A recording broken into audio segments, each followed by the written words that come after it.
Oke teman-teman, selamat datang kembali di channel saya, Ari Kurniawan.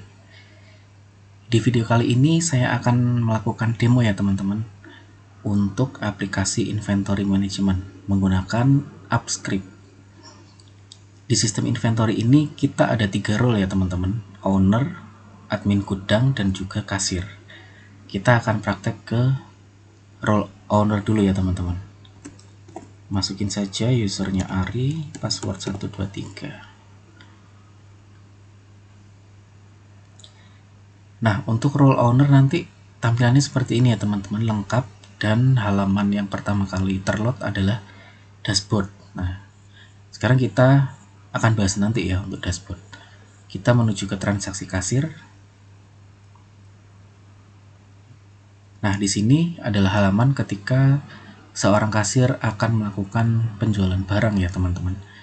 Nanti teman-teman bisa milih barang di sini ataupun nanti bisa menggunakan barcode scanner ya. Nanti otomatis kan ID barangnya akan muncul di sini. Nah, otomatis nanti akan memunculkan barangnya ya teman-teman.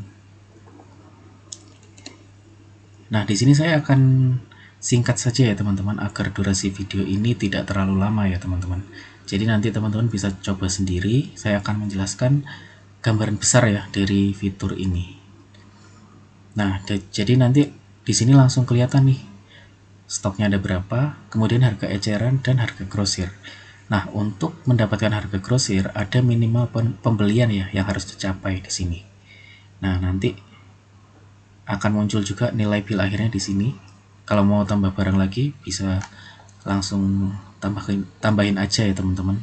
Bisa dibayar tunai maupun hutang. Nah, ketika hutang nanti akan pilih customer, di mana masing-masing customer sudah ada limitnya ya. Dan nanti tentu saja customer nggak akan bisa berhutang lebih dari sisa limitnya sekarang gitu. Dan teman-teman juga bisa custom ya tenor batas waktunya untuk pembayaran cost customernya itu berapa hari. Oke, kita lanjut. Nanti setelah sukses ya, nanti akan muncul cetak nota gitu ya teman-teman. Nah, nanti akan terekam di riwayat transaksi sini ya. Nah, kita klik salah satu ya untuk contoh. Nah, ini contohnya. Nah, ini juga bisa cetak ya teman-teman. Nanti akan muncul nota seperti ini yang bisa langsung dicetak ke printer thermal ya teman-teman, maupun ke misalnya teman-teman mau save sebagai PDF bisa. Oke. Terus kemudian di sini ada fitur void ya teman-teman. Di sini digunakan ketika transaksi tersebut cancel ya atau batal gitu, atau ada kesalahan input gitu, tapi sudah terlanjur di input nih. Nah, kalau di database kita nggak boleh langsung menghapus baris ya, karena itu impactnya bisa kemana-mana gitu. Karena ketika kita input itu kita tidak hanya input di satu tabel saja, tapi di beberapa tabel gitu. Jadi untuk menjaga agar relasinya itu tidak berantakan ketika nanti dihapus, maka ada fitur void ini. Nah, ini bisa diajukan oleh kasir. Nah, nanti ini harus melalui approval dari ownernya, seperti itu ya teman-teman. Nah, nanti ketika kita ngajuin, statusnya akan berubah menjadi pending void seperti ini. Dan kalau sudah di-approve akan menjadi void seperti ini. Dimana ketika sudah void, nanti otomatis barang yang ada di sini, yang dibeli di sini, itu akan dikembalikan stoknya. Sehingga seolah-olah tidak terjadi transaksi apa-apa. Nah, namun historinya tetap terekam nih ya teman-teman. Jadi ketahuan kasir mana yang sering melakukan kesalahan input. Gitu ya teman-teman. Terus kemudian kita masih ngomongin di kasir ya. Di sini ada kelola kontrak mitra. Nah, di sini mitranya itu terdiri dari customer dan juga supplier ya teman-teman. Kalau customer mereka yang nantinya akan hutang ya ke perusahaan kita. Kalau supplier, nah nanti kita yang akan berhutang ke suppliernya gitu ya. Jadi nanti pembayarannya bisa melakukan hutang maupun cash. Nah, ketika hutang juga bisa membayar secara cicilan. Nah, Cara mengetahui customer ini punya hutang atau tidak, nah di sini teman-teman, limitnya 200.000, sisanya 200. Nah berarti aman, dia nggak ada tunggakan. Nah ketika sisanya ini beda ya dengan limitnya, berarti dia masih ada tunggakan ya teman-teman. Nah ini bisa kita klik aja. Nah nanti akan muncul nih transaksi mana yang masih ada tunggakan ya dari customer tersebut. Nanti kita bisa milih nih transaksi mana yang mau dibayar, terus mau dibayar berapa. Misal kita bayar 2000. Nah di sini juga ada histori pembayaran ya teman-teman. Oke, kita coba ya satu. Nah sisanya 65 ya teman-teman, karena sudah terbayar 2000-nya. Nah teman-teman juga bisa melakukan tagih via WA ya. Ini tinggal diklik saja, nanti akan otomatis seperti ini ya, dan ini akan langsung WA ke nomor customer yang terdaftar di database kita ya teman-teman, termasuk dengan tunggakannya berapa. Nah ini 65.000 ya. Nah nanti tinggal open dengan WhatsApp web lalu bisa dikirim seperti itu. Terus kemudian untuk supplier juga sama ya teman-teman. Di sini sisa hutang kita ini terlihat ya. Berarti ini kita banyak nih hutangnya. Kita cek. Nah ini total hutang awal kita kan 175, sisanya 150. Berarti sudah pernah terbayar ya teman-teman. Nah ini akan kita coba lunasin ya teman-teman. Oke. Nah sudah lunas, otomatis sisa hutangnya akan 0 ya teman-teman.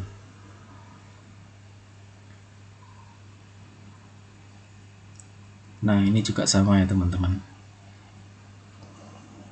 seperti itu. Nah teman-teman juga tidak dibolehkan untuk menghapus ya, jadi ada pilihan untuk menonaktifkan gitu. Jadi ketika nanti dinonaktifkan, teman-teman sudah nggak bisa lagi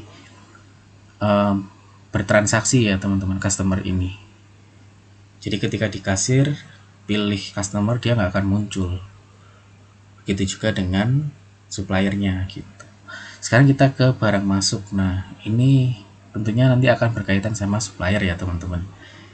Jadi kalau misalnya kita mau kulaan barang, kita pilih nih vendornya mana, suppliernya gitu. Kalau belum ada ya kita tambahin dulu nih di database mitra supplier tadi gitu. Nah kita juga bisa tunai maupun hutang. Nah kalau hutang kita kasih nih temponya berapa lama buat kita bayar ke mereka gitu. Barangnya juga. Nah kemudian misal nih ketika ada harga beli barang yang berbeda, nah itu teman-teman bisa langsung diupdate aja, dan nanti yang dipakai adalah harga yang terakhir kali di input. Nah misal nih sabun batang 3.800 ya, kita buat 4.000,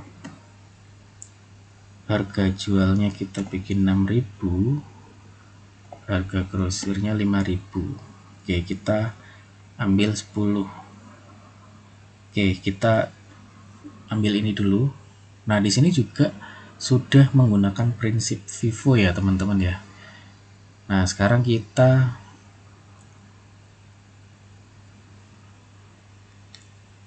ini tadi hutang ya teman-teman, belum lunas statusnya. Di sini juga kita bisa melakukan cetak fakturnya ya teman-teman. Tinggal diklik aja di sini. Nah nanti seperti ini ya. Ini biar nggak ada headernya ini ya. Ini bisa dihilangin aja sih. Nah ini dihilangin. Nah nanti lebih bersih seperti ini untuk fakturnya ya teman-teman. Oke. Terus untuk bayar hutangnya nanti ada di utang piutang sini ya teman-teman. Nah di sini teman-teman juga bisa melihat nih kondisi keuangan teman-teman sekarang, yaitu total piutang atau AR ya teman-teman, account receivable, yang akan kita tagihkan ke customer kita sebanyak ini. Terus kemudian utang kita ke vendor atau account payable, Nah, itu hutang kita yang harus kita bayarkan ke supplier kita. Dan ada risiko overdue ketika ada customer yang tagihannya sudah melewati jatuh tempo dan belum dibayar. Nah, di sini ada aging ya teman-teman, atau umurnya. Umur dia sudah umur dia belum dibayar itu sudah berapa hari. Misalnya nih, kalau kurang dari 0 hari berarti dia masih belum jatuh tempo, masih aman ya teman-teman, masih hijau statusnya. Nah, ketika 1-30 hari lewat, dia akan berwarna kuning. Kalau 31-60 berwarna oranye ya teman-teman. Dan kalau lebih dari 60 hari atau sampai lebih dari 2 bulan, dia akan berwarna merah ya teman-teman. Nah, bisa dilihat ini jatuh temponya 26 Juli. Nah, sekarang masih tanggal 19, jadi dia masih aman. Lalu ini, dia jatuh tempo sudah tanggal 15 ya. Sudah lewat dari 4 hari, makanya dia masuk kategori kuning. Dan ini sudah dari April ya teman-teman, sudah 2 bulan, makanya dia udah masuk ke kategori merah. Makanya dia masuk di macet lebih dari 60 hari. Nah, di grafik ini kita juga bisa ngelihat ya seberapa sehat sih utang piutang di perusahaan kita gitu ya teman-teman. Nah, teman-teman juga bisa melakukan download PDF ya kalau misalnya akan dipakai untuk report ya, report bulanan gitu bisa teman-teman. Nah, nanti contohnya seperti ini PDF-nya. Jadi piutangnya berapa dan yang menunggaknya ada berapa gitu. Berikut juga detail-detailnya ya teman-teman. Oke, kita balik lagi ke konsep barang ya teman-teman. Jadi tadi kita habis masukin barang namanya sabun ya teman-teman ya. Nah, nanti kita cek sebentar. Kita bisa cari di sini. Nah, tadi ini kita ambil 10 pieces ya teman-teman. Nah, di sini tuh sudah ada fitur FIFO ya teman-teman. Jadi barang yang pertama kali masuk, maka dia yang akan keluar duluan gitu ya teman-teman. Nah, berhubung ini baru sekali ya, dimasukin sekali, jadi dia yang akan keluar duluan dan memang dia aja nih batch-nya yang tersisa seperti itu. Nah, contoh lagi nih. Nah, ini misalnya karena dia udah lumayan sering nih. Nah, di sini juga ada grafiknya ya teman-teman, grafik mutasi ya. Jadi seberapa sering sih barang ini tuh bergerak gitu ya stoknya. Di sini ada kelihatan juga nih bergeraknya karena apa? Karena stock of name minus, atau karena memang ada kulakan, atau void, jadi nggak jadi barangnya dibalikin lagi gitu ya teman-teman. Nah, ini lengkap ya historinya sampai dari awal gitu. Nah, di sini fitur FIFO-nya ya teman-teman. Jadi di tanggal 4 bulan 6 itu ada stok barang sebanyak 30 pieces. Kalau kita lihat historinya, sebentar, tadi tanggal 4 Juni. Kita cek ke 4 Juni. Oke, ini nggak ada. Oh, nggak ada. Oke, nah di sini nih ya teman-teman, 4 Juni nih ada 30, 10, 6 plus 1, 37, 10 sama 6 barang masuk.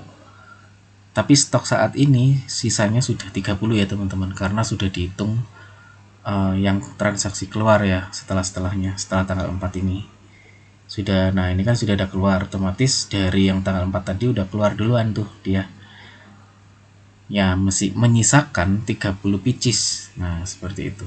Jadi nanti ketika kita beli nih 35 pieces gitu, berarti nanti akan diambilkan 30 dari batch yang satu ini dan juga 5 piecesnya dari batch kedua.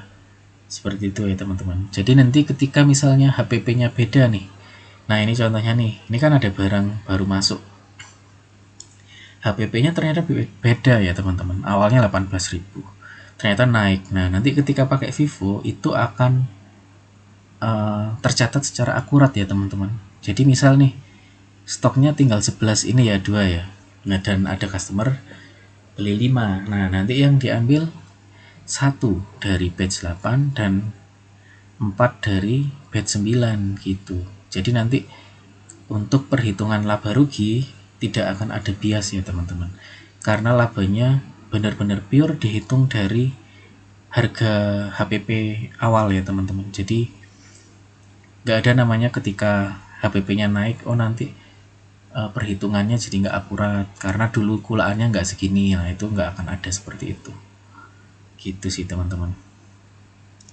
Jadi sudah cukup kuat ya algoritma untuk mengurangi error ya teman-teman. Nah, selain itu kita juga bisa melakukan stock of name ya teman-teman. Di sini langsung live ketika kita buka barangnya. Stoknya kan 65 nih. Ini kita bisa ubah jadi 60 ya. Kalau 60 berarti kan berkurang 5 ya. Misal itu karena hilang gitu ya teman-teman. Jadi nanti otomatis stoknya langsung jadi 60. Nah, 60 berarti kalau kita lihat history ada stock of name minus. Nah, 5. Nah, stock of name minus ini tentunya bakal jadi kerugian dong, ya kan teman-teman. Makanya nanti akan terinput juga nih di pengeluaran operation. Nah, seperti itu. Nah, di sini terinput nih kerugian of name minus 90.000.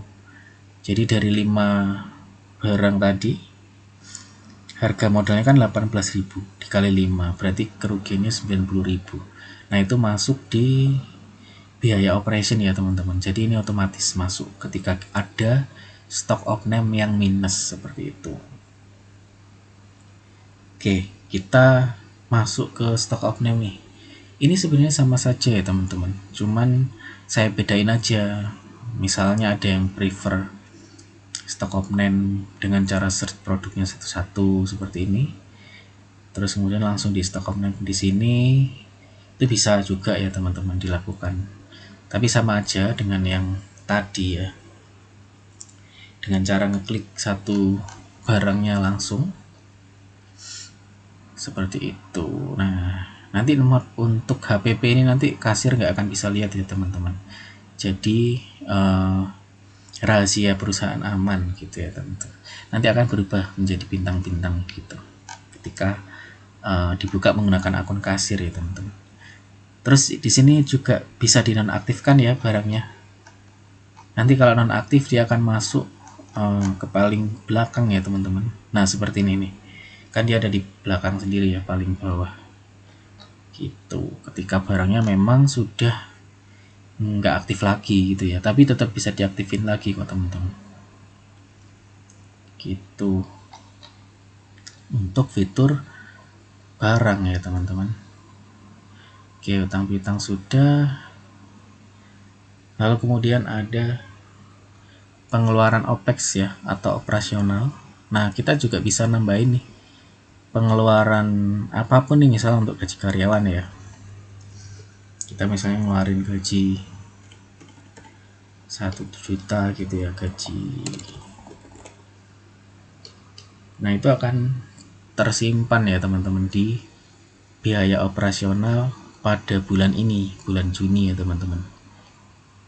Tapi misalnya nanti ada salah input, nah kita tetap nggak bisa hapus juga teman-teman. Tapi kita bisa melakukan yang namanya reversal ya teman-teman. Jadi di sini ada tombol cancel. Nah, nanti teman-teman input nih alasannya kenapa salah input. Oke. Nanti akan otomatis memasukkan baris baru ya teman-teman dengan angka yang berlawanan, yaitu minus 1 juta. Jadi secara pembukuan nanti hasilnya tetap 0 ya, seolah-olah tidak terjadi apa-apa, tapi secara histori tetap terlihat ya siapa yang pernah melakukan salah input. Nah, itu ini usernya. Kebetulan ini usernya owner sendiri ya. Nanti statusnya akan void seperti ini.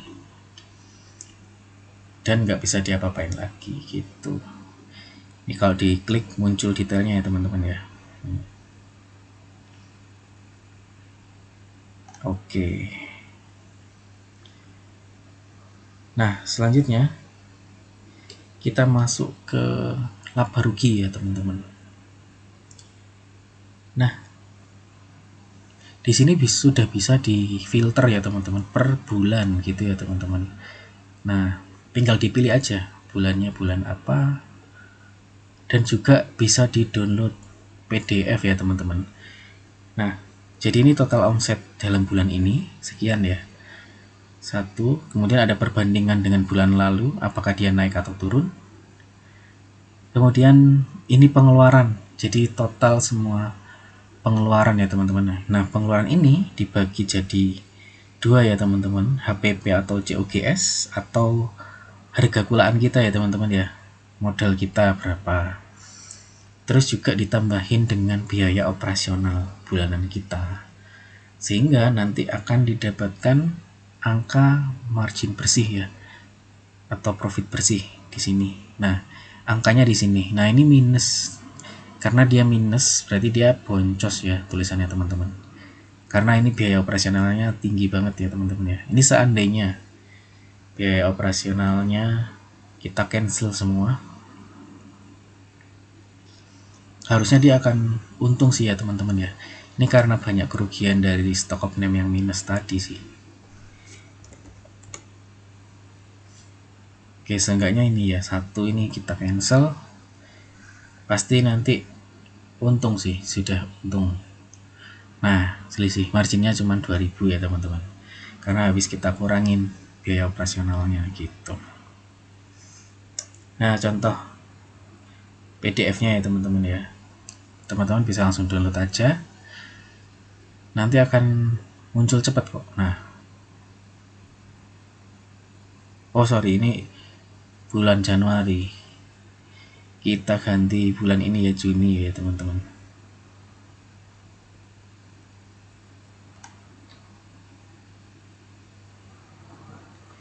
Oh, ini tahunnya. Nah,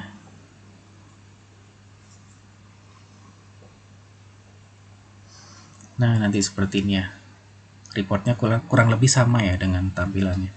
Cuman ini kalau mau dipakai untuk disimpan ya, untuk dokumentasi atau pengarsipan gitu ya teman-teman.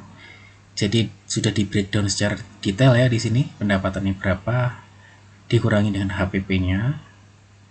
Nah, laba kotornya sekian ya. Kemudian dikurangin juga dengan biaya operasionalnya seperti ini detailnya. Sehingga keluarlah harga margin bersih. Seperti itu ya teman-teman ya. Nah, oke, selanjutnya ada fitur manajemen karyawan ya. Jadi kita bisa mengatur nih user-user yang boleh melakukan login di aplikasi ini, tapi hanya owner ya yang bisa teman-teman. Teman-teman bisa nambah, bahkan teman-teman juga bisa menambahkan owner baru ya. Nah, bisa ditambahkan kalau memang ownernya lebih dari satu. Ini ada kasir dan ada admin gudang. Nah, ini juga tidak bisa dihapus tapi bisa dinonaktifkan. Terus selanjutnya ada fitur yang nggak kalah penting ya teman-teman, yaitu log aktivitas. Di sini semua aktivitas usernya terekam. Nah, ini seperti yang saya lakukan tadi ya teman-teman ya. Kalau dilihat nih, tadi kita melakukan stock of name nih. Nah, ini terekam ya teman-teman ya. Nah, Ari mengeksekusi stock of name pada barang ini, stoknya 65, basic realnya 60, selisih minus 5, alasannya hilang. Nah, ketahuan kan siapa yang melakukan stock of name. Terus ini OPEX nih, ada yang mencatat pengeluaran operasional ya, gaji karyawan 1 juta. Terus kemudian di reversal ya, ini yang tadi 1 juta. Nah, itu kelihatan juga jadi semua aktivitas yang teman-teman lakukan akan terekam di sini gitu. Jadi ini enak ya untuk nge-track ya teman-teman ya. Kalau misalnya nantinya ada suatu kejadian gitu ya, dimana kita harus menemukan PIC-nya yang melakukannya siapa, kita bisa pakai fitur ini gitu. Terus yang terakhir, nah tentunya ada dashboard performance sales ya teman-teman. Di sini adalah dashboard penjualan kita ya. Kita sudah bisa dilakukan filter ya per bulan teman-teman. Ini untuk bulan Juni 2026. Nah, total omsetnya berapa dibandingkan dengan bulan kemarin, beban operasionalnya berapa dibandingkan juga dengan bulan kemarin ya, karena bulan kemarin nggak saya isi ya, jadi naik 100% ya ibaratnya. Terus kemudian volume penjualan, nah itu ada berapa sih struk yang terjual gitu, dan rata-rata di dalam satu struknya ada sekian, 77.000. Terus kemudian ada berapa case yang void ya teman-teman, dan nilai voidnya itu berapa kalau ditotalkan segini gitu. Ini untuk mendeteksi kalau terlalu sering ya terjadi pembatalan transaksi gitu. Oke, selanjutnya ada time series ya. Ini grafik omset harian teman-teman ya. Jadi bisa dilihat ya dalam satu hari itu tervisualisasikan dalam satu titik ini ya teman-teman. Selanjutnya ada top 10 barang terlaris. Nah, ini bisa di scroll ya teman-teman. Berhubung dia hanya ada 7 ya barang yang kita lakukan transaksi, makanya dia hanya 7 munculnya. Nanti kalau udah banyak lebih dari 10 dia akan muncul. Bisa di scroll. Nah, kemudian kontribusi revenue ada pada kategori mana sih yang paling gede? Nah, misalnya ada di sini nih, di sembako.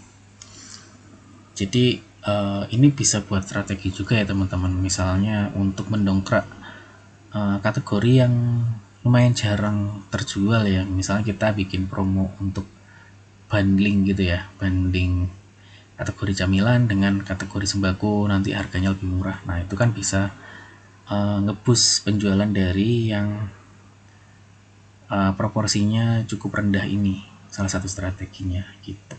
Di sini juga teman-teman bisa mainin grafiknya ya teman-teman. Misal sembakonya mau dikeluarin bisa, ini dikeluarin bisa, gitu sih.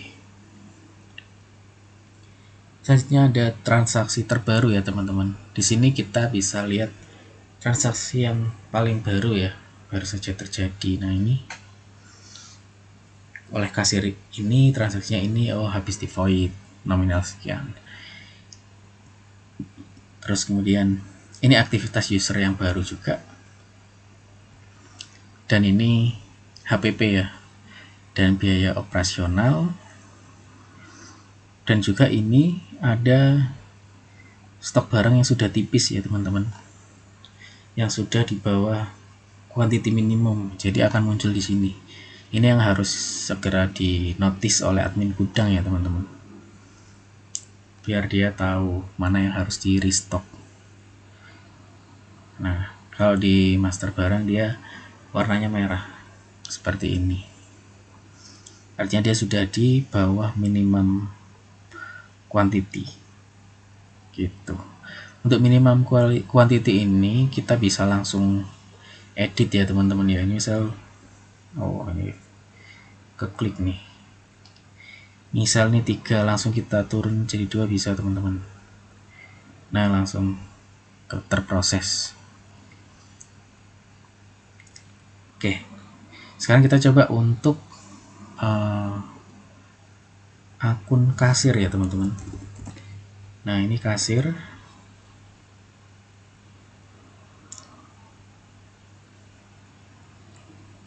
Oke, untuk kasir hanya ada 4 menu ini ya teman-teman.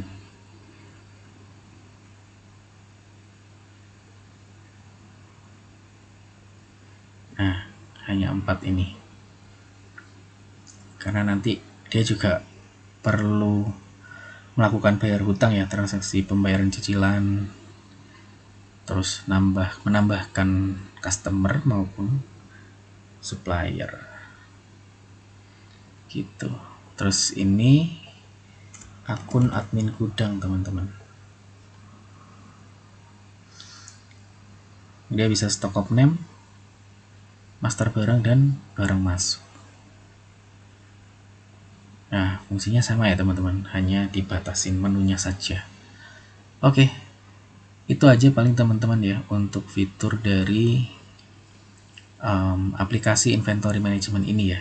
Bagi teman-teman yang tertarik ya untuk order, bisa DM melalui WhatsApp saya yang ada di deskripsi, ataupun teman-teman ingin custom aplikasi sesuai dengan kebutuhan bisnis teman-teman, bisa langsung DM saja ya. Terima kasih.